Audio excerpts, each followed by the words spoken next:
সহ জাতীয় কেন্দ্রীয় নেতৃবৃন্দ এবং সংগ্রামী যুবক ভাইয়েরা, সময় কম, বাংলাদেশে রাষ্ট্র সংস্কার নিয়ে কাজ চলছে, কিন্তু কিছু কিছু রাজনীতিবিদগণ বলছেন যে এত সংস্কার প্রয়োজন নাই, দ্রুত একটা নির্বাচন দেন, নির্বাচন হলে যারা নির্বাচিত হবে তারা গিয়ে সংস্কার করবে।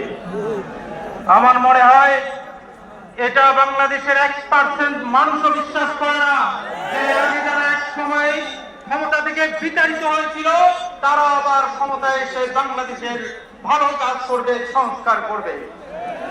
আমরা বলতে চাই, আপনার নির্বাচনের কথা পরে বলবেন, এটা তত্ত্বাবধায়ক সরকার নয়, এটা অভ্যুত্থান পরবর্তী সরকার। এই সরকারের মূল কাজ হলো সংস্কার করা। যেই কারণে যুবকরা ছাত্ররা জীবন দিয়েছিল, সেই কাজ না হওয়া পর্যন্ত নির্বাচন যেন তেনভাবে দিলে এই রাষ্ট্রের কোনো উন্নতি হবে না, জনগণেরও কোনো ফায়দা হবে না। আমরা এই বন্ধুগণ, গত কয়েকদিন আগে রিপোর্ট বেরিয়েছে, বাংলাদেশে বর্তমানে যুবক বেকার আছে 1 কোটি যুবক। বাংলাদেশে 1/3 হলো যুবক। দেশের জনসংখ্যা যদি 18 কোটি হয়, 6 কোটি হলো যুবক। এই যুবকদেরকে বেকার রেখে, এই যুবকদেরকে অবহেলিত রেখে এই দেশের ভাগ্য পরিবর্তন হতে পারে না।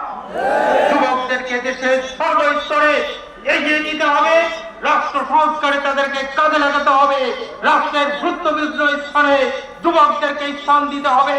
বয়স্ক যারা আছেন, যারা রিটায়ার্ড পারসন, তাদেরকে আমাদের যুবকদের মাথার উপরে রেখে যুবকদেরকে মূল স্টিয়ারিং দিতে হবে, তাহলে এই দেশ এগিয়ে যাবে।